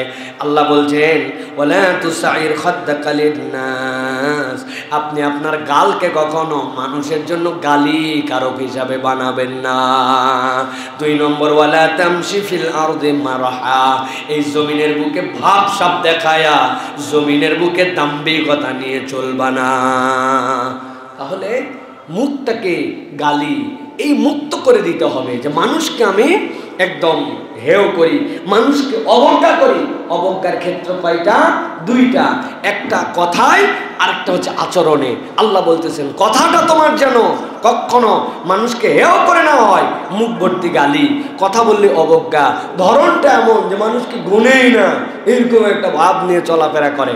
আর 2 নম্বর, মোশান, চলাফেরা, দাম্ভিকতা, ভাব ভঙ্গি, এটাতে বোঝা যায় আল্লাহ বলছে ওয়ালা তামশি ফিল আরদি মারহা, অহংকার করে এই জমিনে চলো না। আল্লাহ বলছেন ইন্নাল্লাহা লা ইউহিব্বু কুল্লা মুখতালিন ফাখুর, আল্লাহ প্রত্যেক অহংকারীকে আল্লাহ রাব্বুল আলামিন ধ্বংস করবেন, অপছন্দ করেন। আল্লাহ রাসূল সাল্লাল্লাহু আলাইহি সাল্লাম থেকে হাদিসে কুদসির মধ্যে আসছে, আল্লাহ রাব্বুল আলামিন বলছেন যে অহংকারটা হচ্ছে হৃদয়, এটা হচ্ছে আমার চাদর, আমার চাদর ধরে তোমরা টানাটানি করো না। তুমি মানুষ কি তুমি যে তুমি অহংকার করবে, ভাব দেখাবে? এই জন্য প্রিয় ভাইরা, আমরা কিন্তু না চাইলেও অনেক সময় আমাদের আচরণ, বাচন ভঙ্গি, চলাফেরায় অহংকারের প্রকাশ পেয়ে যায়। সুন্দর জামা কাপড় পরা, সেজেগুজে চলা, এটা অহংকার নয়। সাহাবী বলছেন ইয়া রাসূলুল্লাহ, আমার তো নতুন জুতা পরতে ভালো লাগে, জামা কাপড় তো সুন্দর পরতে ভালো লাগে, এটা কি অহংকার? নবীজি বলছেন না, অহংকার ওইটা তুমি জেনে বুঝে সত্যকে অস্বীকার করো আর তুমি তোমার তুলনায় মানুষকে নিচু ভাবো, ওইটা অহংকার। একটা মানুষ সুন্দর জামা কাপড় পরতেই পারে, কিন্তু এটা পরছে আমি, বাকিরা নিচু। অথবা আপনি জেনে বুঝে হককে, ইসলাম এইটা, সত্য এইটা, আপনি হ্যাডম দেখায় বলছেন মানলাম না, তাহলে ওইটা হচ্ছে অহংকার। এক অহংকারীকে আল্লাহ রাব্বুল আমিন এমনভাবে আমাদের সামনে শিক্ষা দিয়ে দিলেন, আমরা যদি তারপরেও না শিখি। আমি তো বলছি এক কথা বলা আর এক কথা না বলায় পুরো প্রেক্ষাপট চেঞ্জ হয়ে গেছে। কি ভাই, কি বলায় আপনারা জানেন, সেটা কি বলায় জানেন, কিন্তু কি না বলায় যদি বলতো ভুল হয়ে গেছে, ক্ষমা চাচ্ছি, তাহলে কিন্তু এই প্রেক্ষাপট সৃষ্টি নাও হতে পারতো, ঠিক কিনা? একটা অহংকার করে কথা বলছে, আরেকটা অহংকার করে বলে নাই। যদি বলতো মাপ চাই, ভুল হয়ে গেছে, ক্ষমা চাই, আমাকে মাফ করে দেন, মানুষ তখন চিন্তা করছে ভুল তো স্বীকারই করছে, তারপরেও লেগে যাবো ওর পিছে। মানুষ কিন্তু এইরকম এতটুকু মানুষ তখন এই জেদ নাও চাপতে পারতো। অতএব কথা বলা এবং বলার পরে ক্ষমা না চাওয়া, এটা কিন্তু সাংঘাতিক বিষয়। এই জন্য প্রিয় ভাইয়েরা, আমরা আমাদের আচরণে, আমাদের কথায় যেন আমরা অবশ্যই অবজ্ঞার দৃষ্টিভঙ্গি কাউকে না দেখায়। আপনার সাথে মতের ভিন্নতা থাকতে পারে, তার সাথে থাকতে পারে না ভাই, আপনার সাথে মতদ্বৈততা তার থাকতে পারে না, কিন্তু আপনি যদি অবজ্ঞা করেন, এটা খুব সাংঘাতিক। আমার কাছে একটা প্রশ্ন আসছে, একজন বলছে মিজানুর রহমান আজহারীর মাথা এনে দিতে পারলে 10 লক্ষ টাকা পুরস্কার দেওয়া হবে। বলছে আলেমদের মধ্যে এত হিংসা বিদ্বেষ কেন? ইসলামের নবী কি আপনাদের এক একজনের এক একটা? প্রিয় ভাইয়ের আক্ষেপ করে লিখেছে, ভাই বিগত 4-5 বছর আগে একটা কথা বলেছিলেন, সেই কথাটা হয়তো শব্দ চয়নে ভুল ছিল, কিন্তু আপনাকে বুঝতে হবে যে আপনি যদি রাসূলুল্লাহ সাল্লাল্লাহু আলাইহি সাল্লামকে কোনো অপমান করতে চান, তাহলে আপনার ইন্টেনশনটা অনেক জরুরি। আপনি মুসলমান, আপনার শব্দ চয়নে ভুল হয়েছে, আপনি ক্ষমা চেয়েছেন, আল্লাহ রাব্বুল আলামিন মাফ করে দিবে আপনাকে। আপনার ইন্টেনশন নবীকে অপমান করা নয়, বক্তব্যে বাচন ভঙ্গিতে সেটা প্রকাশ পাইছে, এটা তাহলে নবী বিদ্বেষ নয়, এটা নবী করিম সাল্লাল্লাহু আলাইহি ওয়াসাল্লামের সাথে বেয়াদবি নয়। হ্যাঁ, আমি বলছি আমারটাই ঠিক, তোমরা যা বলো আমি 1000 বলার পরেও ওটার থেকে সরবো না, আমি উল্টা ওটার উপর ক্লারিফাই করতেছি, তাহলে বোঝা যাবে যে আচরণে বেয়াদবি আছে। কিন্তু কোনো একটা মানুষের কথা বেরিয়ে গেছে, বেরিয়ে যাওয়ার পরে উনি বলছেন যে এই কথাটা আমার মূল কথা নয়, এভাবে কথা বলাটা উচিত হয় নাই, আমার কথা দ্বারা যদি কেউ আঘাত পেয়ে থাকেন আল্লাহর রাস্তে ক্ষমা করবেন। 5 বছর আগের কথা, এখন আপনি কৌশলে অন্তর্বর্তী আপনার হিংসা, আপনি জনপ্রিয়তা সহ্য করতে পারেন না, আপনি মানুষ তার দ্বারা হেদায়েত পাচ্ছে এটা দেখতে পান না, আপনি তার গ্যাদারিংকে সহ্য হয় না, some some some dot dot dot dot dot, আমি জানি না কোনগুলা, কিন্তু আপনি ওইটাকে পুঁজি বানাইছেন। বানাই কি বলতেছেন? এই লোক নবী বিদ্বেষী, এই লোক নবীকে অপমানকারী, এই লোক নবী সাল্লাল্লাহু আলাইহি ওয়াসাল্লামের ব্যাপারে বাজে বক্তব্যকারী, ইচ্ছা করে নবীকে অপমানকারী। তাহলে ইচ্ছা করে নবীকে অপমানকারী মানে শাতিমুর রাসূল। এখন শাতিমুর রাসূল বানায়া আপনি বলছেন তার কল্লা কাটে ফেলতে হবে। আপনি কত নাস্তিক চলে গেল, কত নবী বিদ্বেষী চলে গেল। ডাইরেক্ট যারা ইসলামের বিপক্ষে কথা বলল, যারা শাহবাগী মাহবাগী অমুক তমুক নামে ব্লগ লেখে রাসূলুল্লাহ সাল্লাল্লাহু আলাইহি ওয়াসাল্লামের শানে তার স্ত্রীদের ব্যাপারে এমন নিকৃষ্ট কথা বলল, কোন মুসলমান পড়তে পারবে না। ওই কথার সময় আপনার বক্তব্য আসলো না, আর 5 বছরের কথাকে, ভুল ইন্টেনশন ছাড়া কথা বের হয়ে যাওয়া কথাকে আপনি পুঁজি করে এখন কারো বিপক্ষে কল্লা আনার ফতোয়া দিচ্ছেন। তাহলে বোঝা যায় আপনার ইন্টেনশনটা ভিন্ন। আপনি মুনাফিক চরিত্রের মুসলমান। আসল উদ্দেশ্য নবীর সম্মান নয়, আসল উদ্দেশ্য আপনার অন্তরের হিংসা, আপনার অন্তরের চিকিৎসা করা লাগবে, ঠিক কি না? এত পরিমাণে মানুষ এই বিদ্বেষগুলি ছড়াতে পারে। হ্যাঁ, আমাদের দায়ীদেরকে সতর্ক হতে হবে। আমি কারো পক্ষে দালালি করতেছি না, আপনি মনে করেন না যে আমি লোকের পক্ষে দালালি করে আমি কথা বলতেছি না। তিনি আমার বন্ধু মানুষ, তিনি আমাদের একসাথে চলাফেরা করি, তার মানে তার ভুল আমার চোখে ধরলেও আমি ধরি না, না ধরলেও ধরি না। ওই চরিত্রের মানুষ অন্তত আমি না, ওই চরিত্রের মানুষ আমি না, এবং আমাদের কারোই চরিত্রের মানুষ হওয়া উচিত না। আমাদের অন্ধ কোনো ভক্তি থাকবে না কারো প্রতি। যতটুকু ভালোবাসা আল্লাহর জন্য, ভুল যদি থাকে কারেকশন করা। আর যেই লোকের কারেকশনের মেন্টালিটি আছে সেই মানুষের থেকে উত্তম মানুষ কেউ হতে পারে? আমি তো তার সাথে ঘোরাফেরা করি, তার সাথে চলাফেরা করি, 1-2 বছর নয়, এইরকম না যে এই 2-4 বছরের মধ্যে ওনার সাথে বিরাট একটা আল্লাহ পপুলারিটি দিচ্ছে এই কারণে তার সাথে মহব্বত না। এর আগের থেকে তার সাথে আমাদের বন্ধুত্ব, তার চেয়ে ভদ্র। বিশ্বাস করেন, আল্লাহ সাক্ষী রেখে বলতেছি, অনেক মানুষের সাথে তো পুরা দুনিয়ায় ঘুরলাম, অনেক তার থেকে ভদ্র আমাদের জেনারেশনে আমি কোনো মানুষ এখনো খুঁজে পাইনি। মানুষ এত ভদ্র হতে পারে, মানুষ এত বিনয়ী হতে পারে, মানুষ নিজের আত্মস্বীকৃত বিষয়গুলো কারেকশন দিলে এত দিল দিয়ে নিতে পারে, এত সোজা নয়। কোনো একটা মানুষ একটু কষ্ট দিলে আমার দিলের মধ্যে সারা জীবন থাকে, অথচ আমি দেখছি তাকে কত মানুষ কষ্ট দেওয়ার পর তার সামনে বসছে, ওনার মধ্যে কোনো একটা প্রকাশই ছিল না। আল্লাহু আকবার। আমারে কবে বলছে ইউনিভার্সিটি থাকা অবস্থায় 2 বন্ধু একসাথে থাকতাম, আমি বলছি দোস্ত এই চিরুনিটা ময়লা আছে একটু সাফ করো না কেন? ওই বলছে যার চুল বড় সে চিরুনি সাফ করবে। আমার চুল বড়, কথা কি ভুল বলছে? আমার দিলে এত কষ্ট লাগছে, হাই হাই আমরা একসাথে চলি, আমার চুল বড়, ছোট দিয়ে তো চিরুনি পরিষ্কারের কথা আমি কখনো কল্পনা করি, অথচ আমার এই কথা বললো 19 বছর আগে এই কথা বলছে। আজকে জুমার দিন তাও মনে হয়েছে, বলে ফেললাম আপনাদের কাছে। আর উনারে এমন এমন লোক এমন কষ্ট দিছে, অথচ তারা সামনে গেলে মনে হয় নাই ভাই এটা মনে রাখছে। সেই মানুষটা 2-1টা কথাই তিনি বলে ফেলছেন, সেটার জন্য ক্লারিফাই করছেন। এখন আবার পুরাতন জেট টেনে নিয়ে এসে আপনি ঘোষণা দিচ্ছেন উনার কল্লা দিলে 10 লক্ষ টাকা। আপনি কোত্থেকেই মাসলা পাইলেন?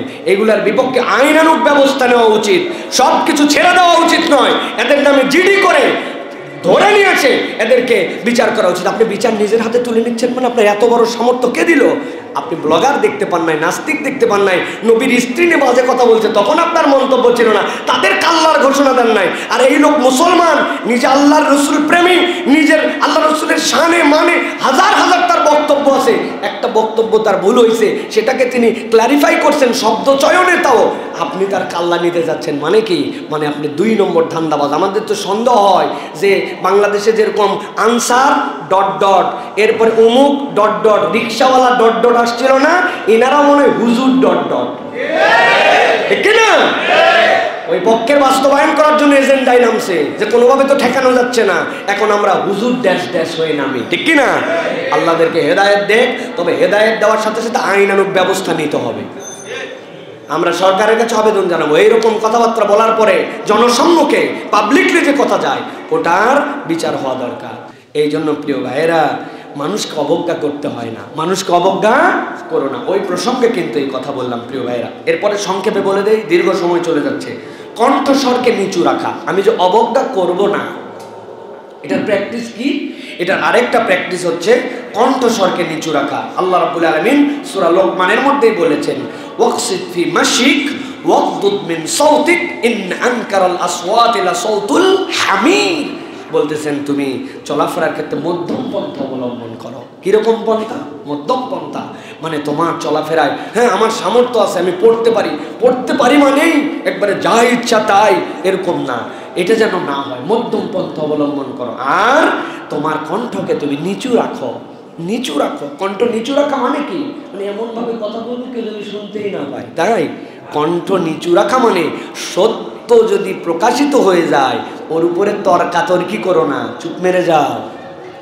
অনেক লোক আছে কথা বললে, যেরকম আমার কি ভাই, আমি স্বাভাবিক কথা বললে আমার একটু টেম্পার কথা না, আমাকে মানুষজন অনেক সময় বলে হুজুর আপনার বক্তব্যের সময় যে জালালি তবিয়ত দেখি, কিন্তু বাইরে আসার পর তো আপনার ওরম দেখি না, আপনি তো মানুষটা একবারে ছোটোখাটো। আমি বললাম ভাই মানুষ ছোট, এলেমে ছোট, সব কিছুতে ছোট, কিন্তু আমার ধরনটাই হচ্ছে একটু টান। এখন এই টান মানে এটা না যে কণ্ঠস্বর কেমন নিচু করে ফেললাম একবারে কেউ কথাই শুনতে পাচ্ছে না, এটার মানে এটা নয়। হ্যাঁ এটাও একটা মানে যে আপনার কথা একবারে গাধার মতো খালি চিল্লাই যাবেন। হ্যাঁ চিল্লানোর সময় চিল্লানি আছে, কিন্তু সব সময় খালি চিৎকার করে কথা বলবো, এটাও তবিয়ত নয়। তবে মূল বক্তব্য হচ্ছে সত্য জানার পরে আপনি তর্ক করছেন, আপনি জানেন হক কোনটা বাতিল কোনটা, জানার পরেও আপনি তার উপরে চিৎকার করে যাচ্ছেন, এটা যেন আপনার স্বভাব চরিত্র না হয়। মানে ঝগড়ার জন্য ঝগড়া করা। এক মহিলা নাকি ডিভোর্স নিয়েছে স্বামীর কাছ থেকে, বলছে কেন? বলছে আমার স্বামী আমার সাথে একটুকু ঝগড়া করে না, এই ঝগড়াহীন মানুষের সাথে আমি কেমনে থাকবো। বাবা চিন্তা করছেন আপনি? মানে তাহলে কি ইচ্ছা চরিত্র, আল্লাহ মাফ করুক প্রিয় ভাইয়েরা। তো এই ধরনের যেন আমাদের চরিত্র না হয়। কণ্ঠকে নিচু রাখা, কোমল করে কথা বলা। কোমল করে কথার দ্বারা যে কাজ হয়, চিৎকার করে কথার দ্বারা ওই কাজ হয় না, ঠিক না ভাই? দয়ার সাথে কথা বলার যে কাজ হয় ওই কাজটা চিৎকার করে বলার দ্বারা হয় না। আল্লাহ রাব্বুল আলামিন আমাদেরকে বুঝার তৌফিক দান করুন। এরপরে যেটি কয় নম্বর পর্যন্ত বলছি? 6টা বলছি না? 7 নম্বরটা মন্দের বিপরীতে ভালো করা। এটা মানব তবিয়ত হবে। কি করা? মন্দের বিপরীতে কি করা? ভালো করা। কোন একটা খারাপ কিছু হইছে, কেউ করেছে, আমিও কাঁটা দিয়ে কাঁটা তুলবো, আছে না ভাই? ইসলাম কাঁটা দিয়ে কাঁটা তোলার পক্ষে নয়।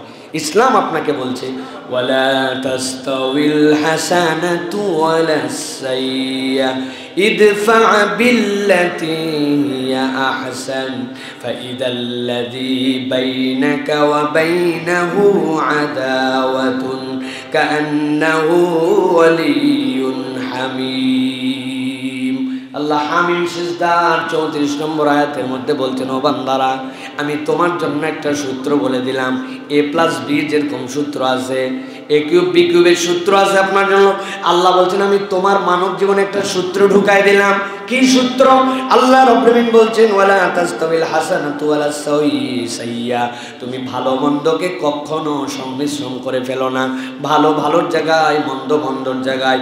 ইদফা বিল্লাতী হিয়া আহসান, কোনো খারাপ কিছু যদি তোমার সামনে আসে, একটা ভালো কিছুর নজির স্থাপন করে তুমি সেইটাকে সরায়া দাও।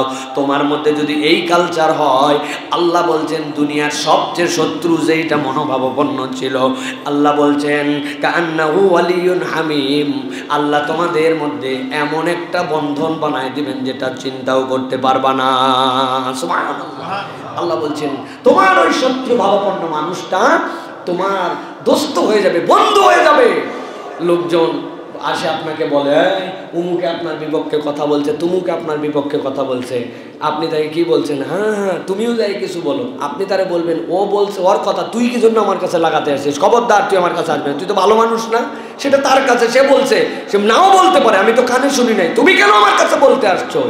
এই কথাটা যদি ওই লোকের কাছে কোনোদিন যায় যে ভাই আপনি ওই লোকের বিপক্ষে কথা বলছিলাম, আমি আবার বলতে গেছিলাম, উল্টা এমন ঝাড়া ঝাড়ছে, বলছে ওনার ব্যাপারে আমার হোসনে জন আছে, তুমি আমার কাছে বদমাইশি লাগাতে আসছো। ওই লোক তখন একটু চিন্তা করবে যে কার বিপক্ষে কথা বলতেছি রে আমি। এই যে আল্লাহ রাব্বুল আলামিন, এটা একটা উদাহরণ মাত্র, এরকম প্রচুর উদাহরণ দেওয়া যাবে যে আপনার যদি খারাপ কিছু হয় তার বিপক্ষে আপনাকে ভালো কিছুর নজির স্থাপন করতে হবে। বাংলাদেশে একটা ক্ষেত্রে একটা বিপ্লব হয়ে গেছে।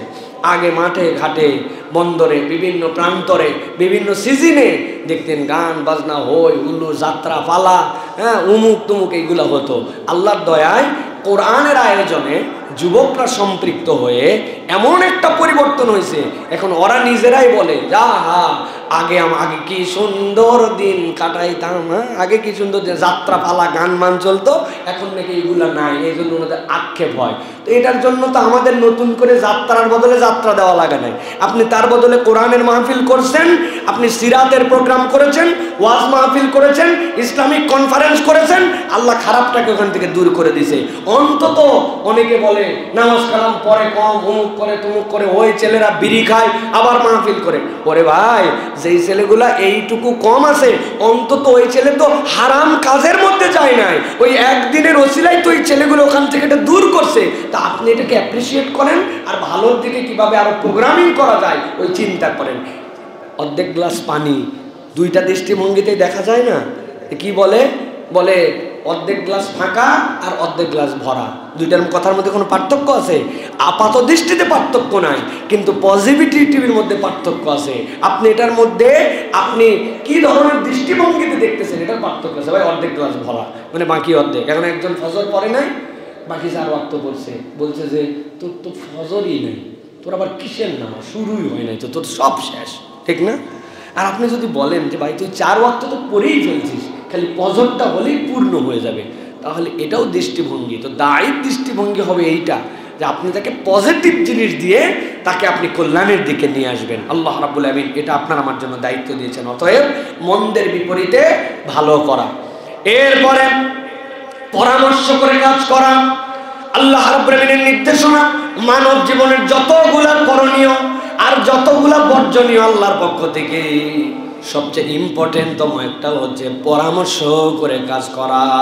আল্লাহ রাব্বুল আমিন সূরা শুরার মধ্যে বলতেছেন ওয়াল্লাযীনা ইসতাজাবু লিরাব্বিহিম ওয়া আকামুস সালাতা ওয়া আমরুহুম শুরা বাইনাহুম ওয়া মিম্মা রাযাকনাহুম ইউনফিকুন।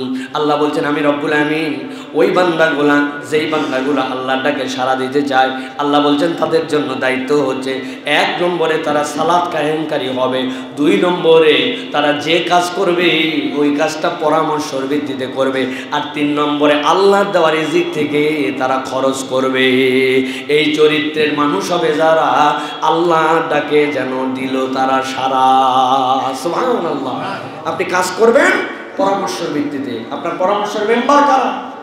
আপনার ওয়াইফ, আপনার সন্তান, এগুলোর মধ্যে বরকত আছে। যদিও বইয়ের সাথে পরামর্শ করার মধ্যে কোনো ফায়দা নাই, ঠিক না ভাই? এই মহিলা কি বলবে না, আমাদের একটু ধারণা এরকম আছে, এই মহিলাকে আমরা কথাবার্তা বলাও জানা বলাও, তাই এরকম চিন্তা করি আমরা না। এটা রাসূলুল্লাহ সাল্লাল্লাহু আলাইহি ওয়াসাল্লামের সুন্নাতের খিলাফ। হুদায়বিয়ার সন্ধির ঘটনা জানেন না আপনারা? নবী করিম সাল্লাল্লাহু আলাইহি ওয়াসাল্লাম বললেন তোমরা সকলে তোমাদের উট দুম্বা জবাই করে ফেলো।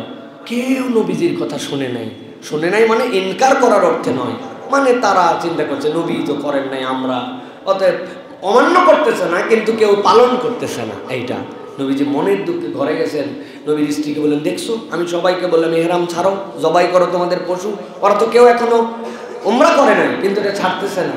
নবীজির স্ত্রী বললেন ইয়া রাসূলুল্লাহ, আপনি কি আপনার হাদি জবাই করছেন? আপনি কি উমরার কাপড় ছাড়ছেন? আপনি এটা করেন, তারপরে দেখা যাক কি হয়। নবীজির কাছে এই কথাটা এত পছন্দ হলো, নবীজি বাইরে এসে তার পশু কুরবানি করে উমরার কাপড় ছেড়ে ফেললেন। লোকজন চিন্তা করলো নবী যেখানে তওয়াফ সাই না করে উমরার কাপড় ছেড়ে পশু জবাই করছে, আমি কে রে? সাথে সাথে ধুম পড়ে গেল, যে যার পশু জবাই করে উমরার কাপড় ছেড়ে দিল। কার বুদ্ধিতে করছিলেন? আবু বকর সিদ্দিক রাদিয়াল্লাহু আনহু। কার বুদ্ধিতে? নিজের ওয়াইফের বুদ্ধিতে। পরামর্শ করলে বরকত হয়। নিজের স্ত্রী, পরিবার, ছোট্ট কাজ, কিন্তু একটু পরামর্শ নিয়ে নিলেন। পরামর্শ মানে এরকম না সবার ডাকা, এটা কথার ছলেও হয়ে যেত। আচ্ছা এরকম একটা কাজ করতে চাইছি, কি বলতেছো বউ, এটা কি করা ঠিক হবে কিনা? সে একটা মতামত দিল, আপনি একটা মতামত দিলেন, দুয়ে মিলে চিন্তা করলেন এইটাই করতে চাচ্ছি, দেখো তো তুমি এটা বললে। এই যে একটু পরামর্শ করলেন, এইটুকুর মধ্যেই আল্লাহ বরকত দান করে দিলেন। সুবহানাল্লাহ। আল্লাহ চান যে পরামর্শের ভিত্তিতে কাজটা হোক।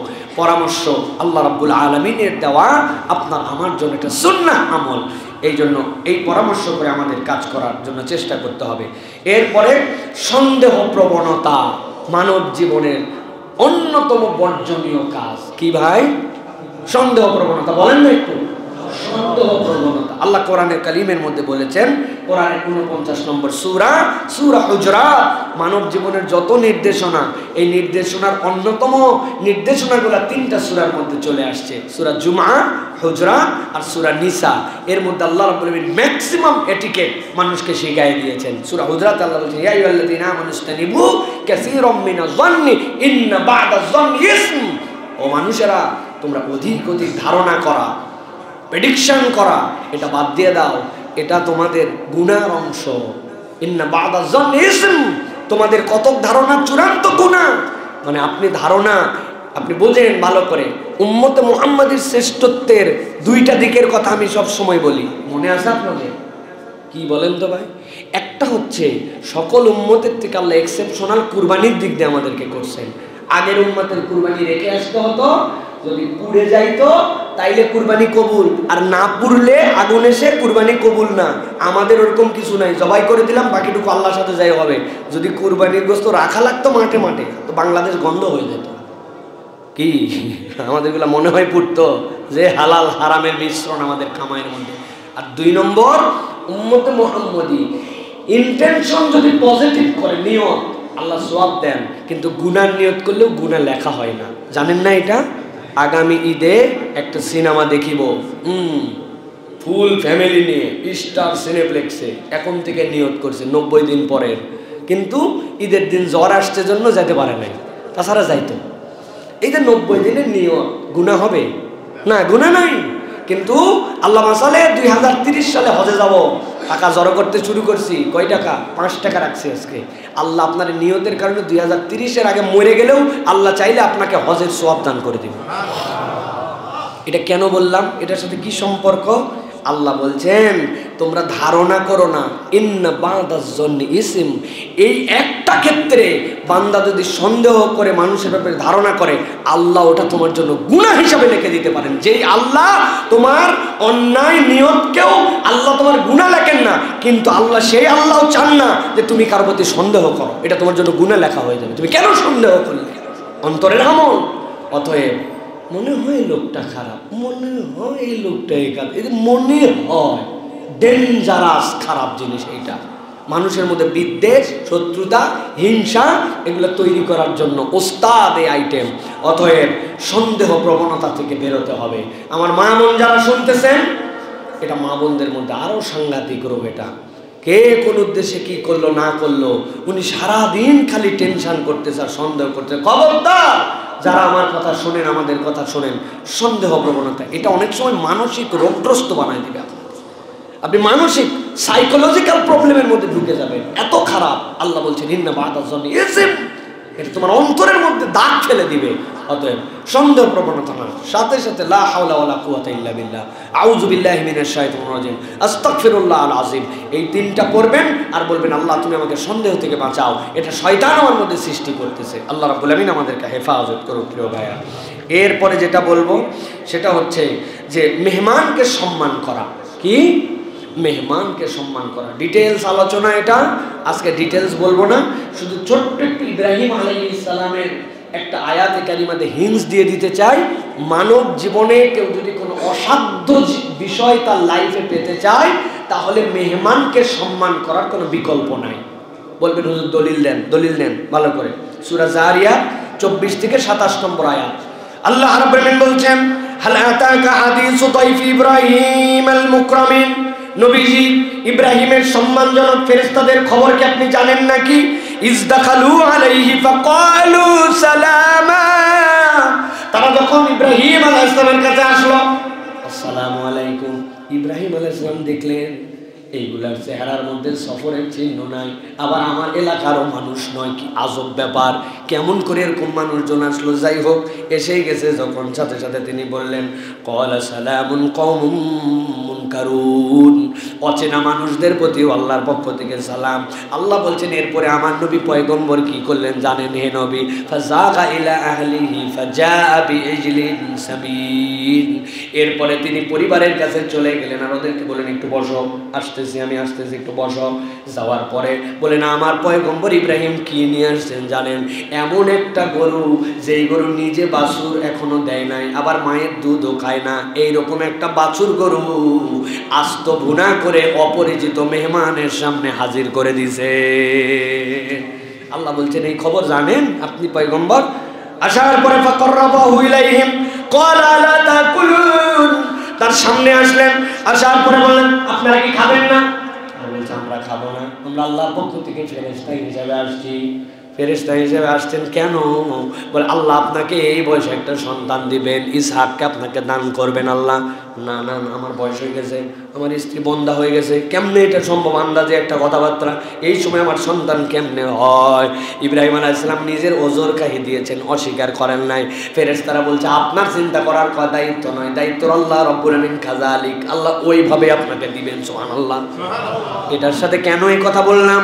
মানব জীবনে আপনি যা কিছু চান, আপনার সাথে সম্পৃক্ত আছে আপনার মেহমান। কেন? আল্লাহ তো ডাইরেক্ট বলতে পারতেন ফেরেশতা যায় আমার পয়গম্বরকে খবর দিয়েছে তার সন্তানের জন্য, কিন্তু আল্লাহ তার আগে নবীকে বলছেন একটা ঘটনা ঘটছে। ওরা মেহমান হিসাবে গেছে, ইব্রাহিম মেহমানদারি করার জন্য গেছে, খাবারও সামনে দিছে, এরপরে বলছে আমরা খাবো না, আমরা ফেরেশতা। আল্লাহ বুঝাতে চান এই প্রেক্ষাপট দিয়া, ওই রকম প্রেক্ষাপটের পরে আল্লাহ অবাস্তব অসম্ভব কাজ ইব্রাহিম আলাইহিস সালামের প্রৌঢ় বয়সে তার স্ত্রী বন্ধা হওয়ার পরে ইসহাককে দান করেছেন।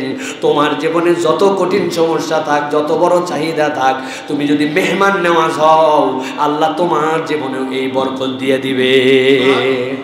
আল্লাহ বরকত দিবেন। আমাদের বাড়ি এখন মেহমানদারি বাড়ি না, আরে থাকে 9 তলার ফ্ল্যাটের উপর, নিচে এক চাবি উপরে এক চাবি, ফকিরের ডাক উপর পর্যন্ত যাই না। তো আগে বাড়িতে এসে বলতো মা দুপুরে খাই না, একটু খাবার দাও, এখন একটু শোনারই সুযোগ নাই, ঠিক না ভাই?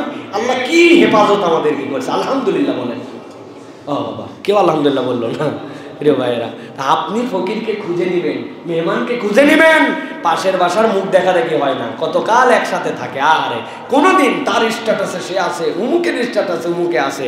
এই যে সম্পর্ক, এটা মেহমান নেওয়াজির দ্বারা তৈরি হয়। মানুষের সাথে ভালোবাসা মেহমান নেওয়াজির দ্বারা তৈরি হয়। আপনি আপনার এটাকে ফিক্সড ডিপোজিট মনে করবেন। আল্লাহ রাব্বুল আমিন আপনার জন্য এই নিয়ামতটা আল্লাহর পক্ষ থেকে দিয়েছেন প্রিয় ভাইরা। এটা হচ্ছে, এরপরে আরেকটা হচ্ছে মুসলমানদের দায়িত্ব। কয় নম্বর এটা? 11 নম্বর। অমুসলমানদের সাথেও, অন্য ধর্মাবলম্বীর সাথেও সুন্দর আচরণ করা। আপনার আচরণ কেবল মুসলমান সুন্দর পাবে এরকম নয়। আল্লাহ রাব্বুল আলামিন কোরআনুল কারীমের সূরা মুমতাহিনা 8 নম্বর আয়াত 60 নম্বর সূরা, এর মধ্যে আল্লাহ রাব্বুল আলামিন দায়িত্ব দিয়েছেন। আল্লাহ বলছে লা ইয়ানহাকুমুল্লাহু আনিল লাযিনা ইউকাতিলুকুম ফিদ্দীন। আল্লাহ রাব্বুল আলামিন বলছেন যে তোমাদের ওই মানুষ যারা তোমাদেরকে হত্যা করার জন্য অগ্রগামী হয় না, তোমাদের সাথে প্রকাশ্য বিরোধিতায় আসে না, আল্লাহ বলছেন তোমরা যেচে পড়ে কখনো তোমাদের জনপদে থাকলেও কোনো অমুসলমানের সাথে তোমরা অন্যায় অবিচার করতে পারবে না। আল্লাহ বলছেন ওয়া তুকসিতু ইলাইহিম ইন্নাল্লাহু ইউহিব্বুল মুকসিতিন। তোমরা তাদের সাথে আদালত কায়েম করো, তাদের সাথে তোমরা কিসত মানে আল্লাহ রাব্বুল আলামিনের দেওয়া ন্যায়সঙ্গত বিধানে তোমরা তাদের সাথে চলাফেরা করো। একবারে দরম মহরম গলায় গলায় দোস্তালি এটাও নয়, আবার সব সময় শত্রু খেলা নয়, বরং সে মুসলমান আপনার ধর্মগ্রন্থ পড়ে না, আপনার নামাজ পড়ে না, কিন্তু আপনার ব্যক্তি আচরণ দেখে ওই অমুসলমান প্রভাবিত হবে, ঠিক কি না? নবীজি সাল্লাল্লাহু আলাইহি ওয়াসাল্লামের কাছে এসে ইহুদি কিভাবে মুসলমান হয়েছে? নবীজিকে টান দিয়েছে চাদর, হাদিসের মধ্যে আসছে রাসূলুল্লাহ সাল্লাল্লাহু আলাইহি ওয়াসাল্লাম গলার এদিক থেকে এই পর্যন্ত ছিঁড়ে গেছেন, পিছন দিককার মানুষটা উল্টা দিক ঘুরে গেছেন, ঘোরার পরে হেসে দিয়েছেন, তার দিকে কি ব্যবহার, এরকম করলে আমার সাথে।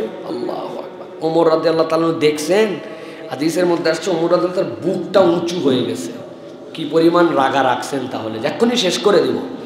অথচ নবীজি তার হাসি দিয়েছেন, হাসি দেওয়ার বলছেন কি বলে আপনি আমার কাছে ঋণ নিয়ে রাখছেন, মনে করানোর জন্য আসছে, আগামী 7 দিন পরে কিন্তু ঋণের ডেট শেষ। চিন্তা করছেন 7 দিন পরে ডেট শেষ, এই হিসাবে বেয়াদবি করে দাঁড়াতে আসছে। নবী করিম সাল্লাল্লাহু আলাইহি ওয়াসাল্লাম বলছেন হ্যাঁ ওমর, উপকার যদি করতে চাও আমার ঋণের ক্ষেত্রে হেল্প করো, গরম দেখাও কেন, ও তোমার পাওনাদার, আমি ওর কাছে, ও আমার কাছে পাওনাদার। এই কথা বলা মাত্র সেই লোক নবীকে জড়ায় ধরছে, বলি ইয়া রাসূলুল্লাহ, আমি ইহুদি, আমি এই কষ্টটা আপনাকে দিছি, প্রথমে ক্ষমা করে দেন।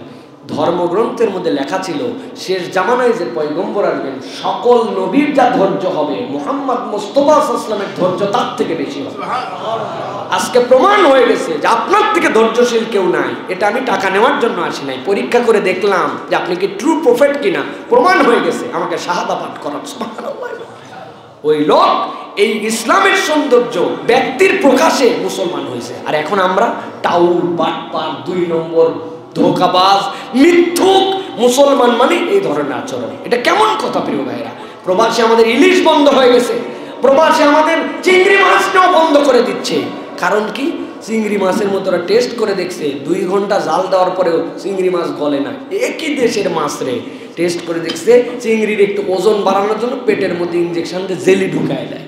ইলিশ মাছের পেটের মধ্যে ওরা টেস্ট করে দেখছে, সুবহানাল্লাহ, সারা পৃথিবীতে লোহার খনি, আর বাংলাদেশে ইলিশের মধ্যে লোহার খনি। পেটের মধ্যে 2টা এত বড় বড় ওই ব্যাটারির সাইজ ঢুকাই দিয়েছে, দিয়া 800 গ্রাম ইলিশে 1100 গ্রাম বানাইছে, 2 ইলিশের মধ্যে পেটের মধ্যে আপনি ঢুকাই দিয়ে। তাহলে এটা কারা করতেছে ভাই? এর থেকে লজ্জা কি হতে পারে? আমরা মুসলমানরা নিজেদেরকে আইকনিক মুসলমান বানাতে পারি নাই, না কথায়, না আচরণে, না সৌন্দর্যে, না ভদ্রতায়, না সততায়, না মানবিকতায়, কোনোটাতে আমরা করতে পারি না। দুনিয়ার সবচেয়ে মানবিক কাজ করে তারা দেখায়, পরিবেশবাদী তারা, অথচ ইসলাম আমাকে পরিবেশবাদী হতে বলছে, ইসলাম আমাকে নৈতিক মানুষ হতে বলছে, আচরণে সুন্দর হতে বলছে, কথায় ভদ্র হতে বলছে। সুবহানাল্লাহ।